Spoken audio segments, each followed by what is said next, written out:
Is everyone having a nice weekend? Excellent. Let's see, wow.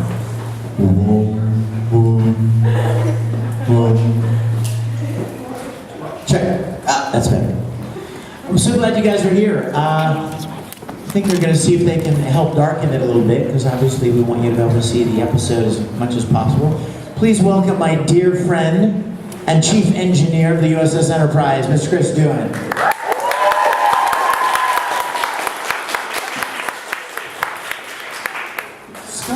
Scotty. Miracle working. You guys, let me just tell you briefly. What you're going to see here, in case you don't know. About 2 years ago, I was asked to direct an episode of a web series production called Starship Farragut. Some good friends of mine that they had built a bridge, and they had basically created their own web series that followed the adventures of another ship in the fleet. The Enterprise was only one of 12 starships in the fleet, and another one was the Farragut. So these guys thought, rather than like doing a Kirk and Spock and McCoy kind of a thing, why don't we make all of our own new characters and pick one of the other ships? So they've been doing it for 6 or 7 years. And 2 years ago, they asked me if I would direct an episode of their web series. I said, sure. Big Star Trek fan, happy to help. After that experience, we really hit it off. I mean, we had a great time working on that episode. In fact, I encourage you to check it out. It's called The Price of Anything, is the new episode that I directed for them. It's on the internet. But after that happened, I started forming an idea in my mind about how fun it would be to actually do a series of Star Trek web series that picks up right where the original series left off. For those of you that don't remember, Turnabout Intruder was the last Star Trek episode that was ever aired of the original series. So if you go online when you get home later, you'll find that there is a vignette that we produced where we literally recreated the last 60 seconds of the last episode ever. Shot for shot, line for line, but then where the original episode ended, ours just continues seamlessly. And then it rolls into this first episode that you're about to watch with us.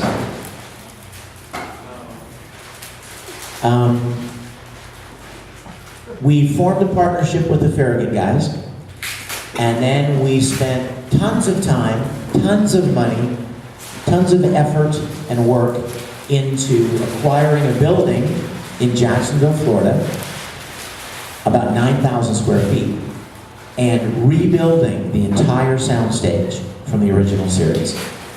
They brought their bridge over, we put it in the corner, just like it was in the original soundstage, and then we proceeded to build everything else, which you are about to see beautifully portrayed on screen here in a minute.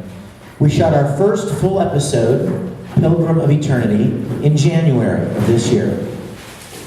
There were a lot of really cool things about this episode, but I think probably one of the coolest things was that this episode was a sequel to an original series episode. Many of you, if you ever watched the original series, you might remember an episode that featured the Greek god Apollo. Remember that? Michael Forrest. Who Mourns for Adonais was the name of the episode. Well, our premiere episode that you are about to watch is a sequel to that episode.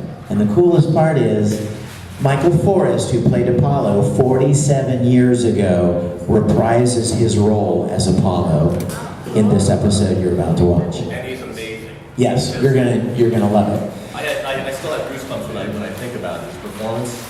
It's really something. I mean, imagine being a Star Trek fan and being on set with this man who was on the original series, and to be able to share that history with him. And he was amazing and wonderfully kind, friendly. We had a wonderful time with him. And I mean, do I even need to say what an incredible honor and privilege and how much fun it is to have Chris Doohan playing his father's role of Scotty on our series. The privilege is all mine. Although I was reluctant to do it at first, Vic convinced me very rapidly that it would be an awesome thing to do, and I'm so proud to be a part of Star Trek Continues. And I think you guys can look at this and you'll see Vic as Captain Kirk, and you'll just forget that he's anything but Captain Kirk in this. I mean, he nails it down pat. He's just got it. Well, we didn't want to imitate the original actors, but we wanted to do enough of an homage so that people that love the original series, just as we do, would immediately identify the characters as who they are. So, you know, a lot of people would write me and say, are you going to do the Shatner thing? Are you going to do the Shatner thing? No. Matter of fact, when we were filming, Vic came up to all of us and said, if you hear me doing that, stop me right away and tell me to do it again. Because I do not want to do an impersonation of Shatner. Exactly, because nobody loves Bill Shatner more than I do. And I don't think Chris Pine even exists. There is one Captain Kirk in my mind, and it's Bill Shatner, okay? I wanted to honor him with what we did. So, Grant Imahara from Mythbusters plays Sulu. You anime fans know Todd Haberkorn playing Mr. Spock. And we've just got a great group of people, and we will air the episode. And you guys stick with us and enjoy it, and then we'll come up after. We'll take some questions maybe, if you have questions about what you just saw. And we have some gifts. We have some surprise giveaways for you. So stay with us, and we will see you at the end of the episode, all right?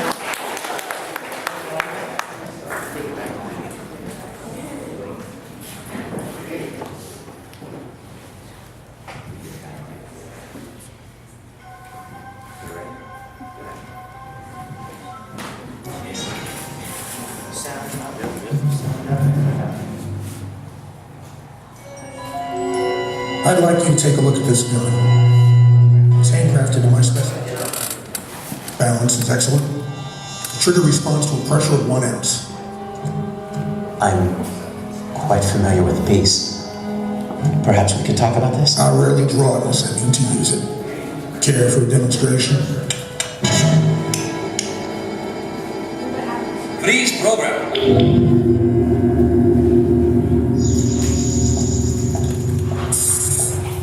Well, she everything I promised them. And more. I've never seen a holographic program this detailed before. I swear I could almost smell the gun oil. Nice. Well, she's still in the experimental stage, but once we get the bugs out. Bridge to Captain Kirk. Kirk here. We've arrived at the first of the power stations that have gone offline, Captain. I'll be right there. All right, playtime's over. Let's get back to work.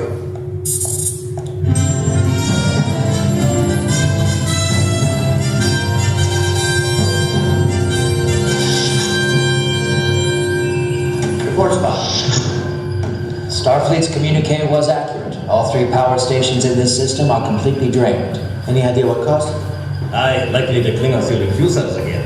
There is no evidence to support that theory, Mr. Scott. That's because it wasn't a theory. It was a joke.